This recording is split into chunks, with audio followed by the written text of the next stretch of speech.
I'm not going to tell you about the 10 years of research that have gone into my trying to answer one single hard question, which is Israel and its U.S. lobby above the law in the United States? I've spent 10 years trying to answer that question. I'm just going to share with you a few case studies very quickly. We got off on the wrong foot back in the 1940s.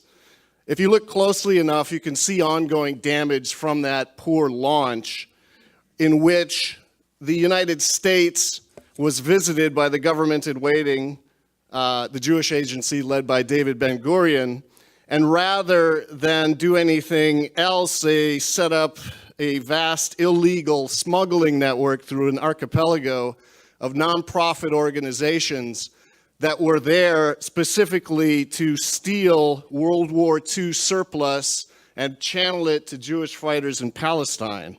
Some of the material was bought for cents on the dollar. Some of the material was stolen outright from the U.S. Marines in Hawaii, as was the case of Nathan Liff and 50 caliber machine guns.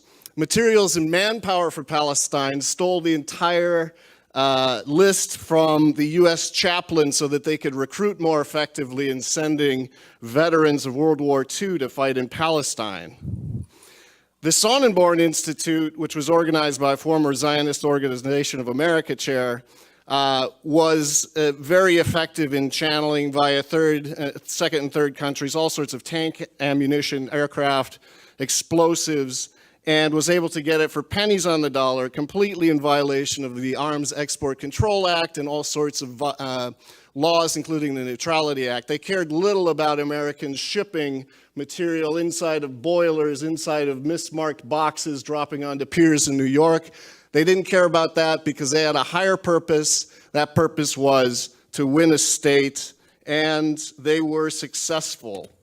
If we look at some of the activities inside the Justice Department to cover up all of this, what you see is a very effective counterforce. Whenever the FBI was getting close, and there's a 7,000-page file in the National Archives with surveillance photographs of B-17s and materials and guns moving through the U.S. logistics system, what you would find is in the Justice Department's own files, lobbyists such as Abraham Feinberg, the uber lobbyist, cash bundling king, would assemble a war chest and mobilize people to quash prosecutions. They had 100 people they were going to arrest and prosecute on the West Coast alone.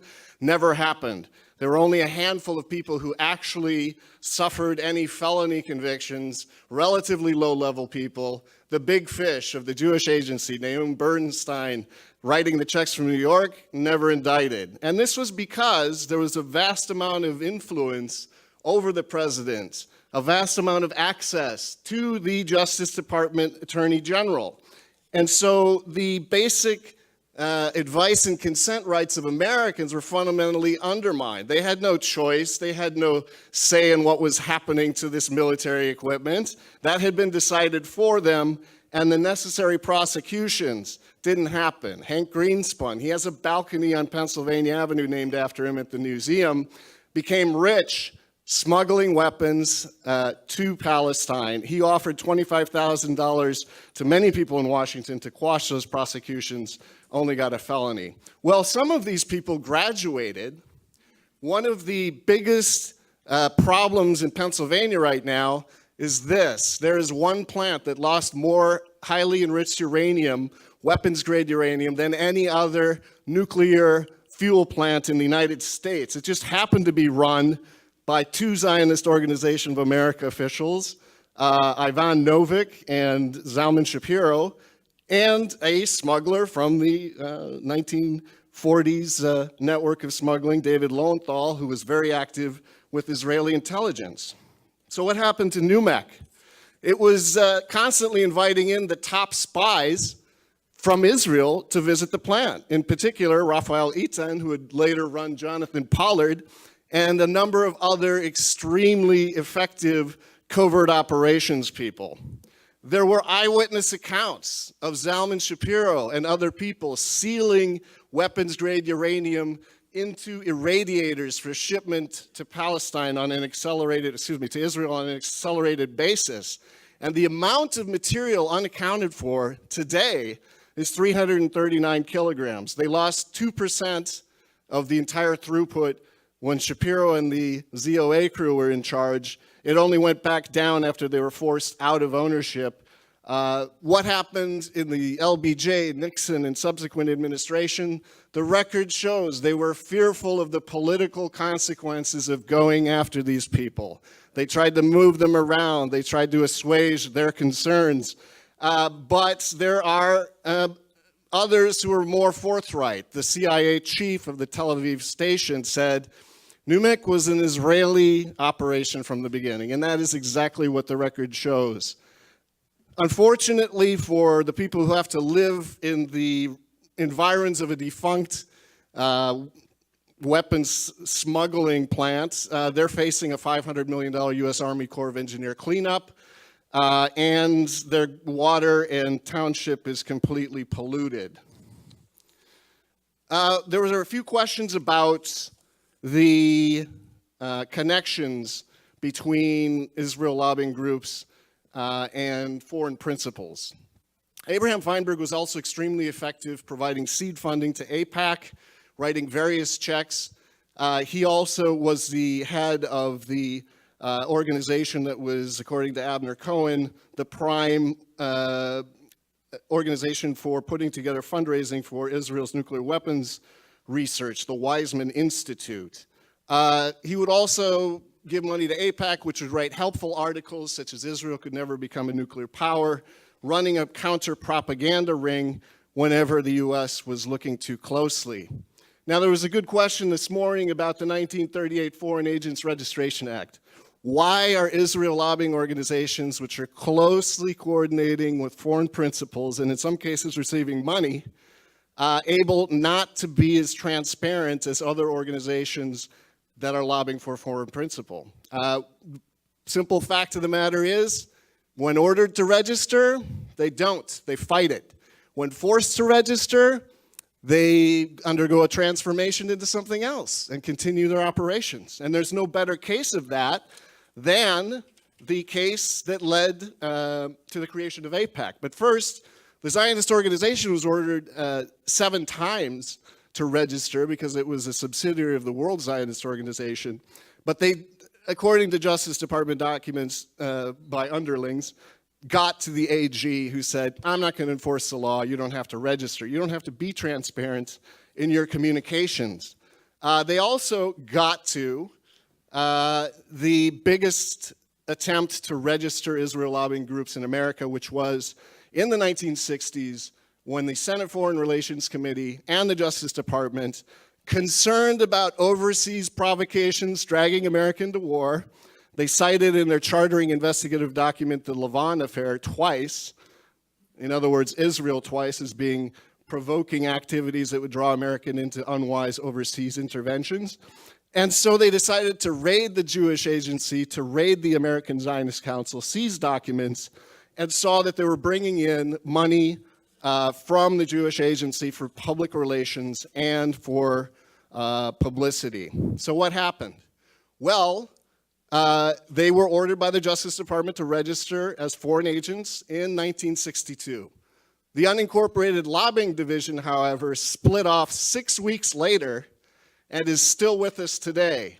That organization is called the American Israel Public Affairs Committee, and it continues the work of the original American Zionist Council that was ordered to shut down under this FARA order. So foreign agent registration orders have never really been applied rigorously, even in cases of documented violations of its transparency provisions. There's a little copy of the Kennedy Foreign Agents Registration Order. So what's happened because of that? Here's a snapshot of our worst free trade agreement ever signed, in which exports are half of what imports are.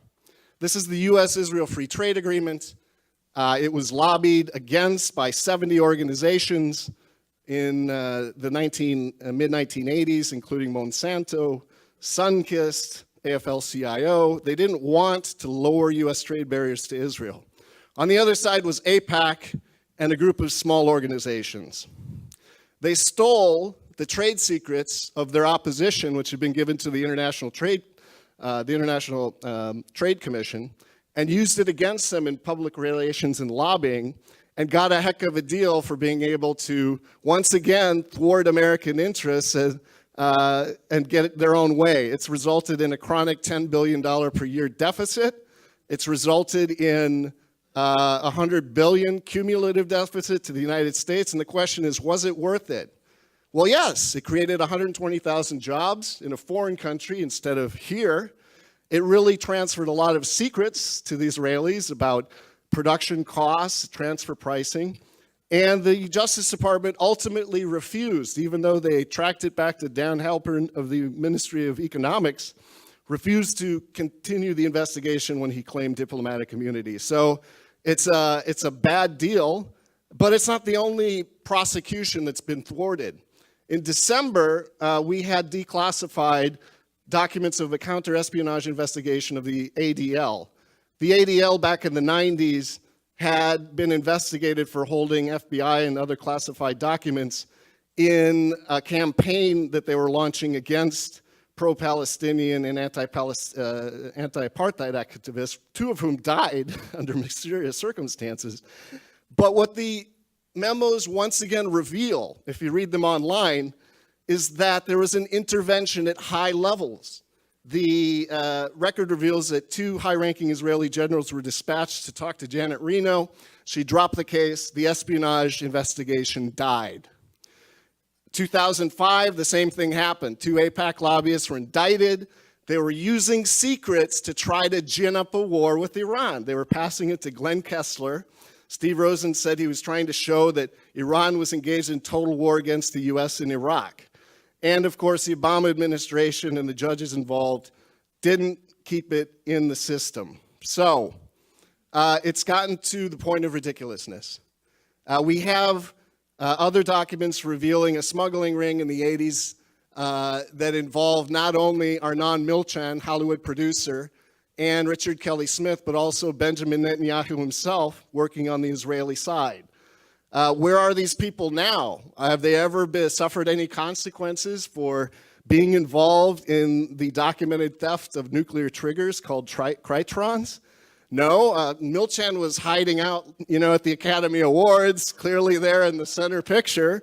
He doesn't seem to be too afraid.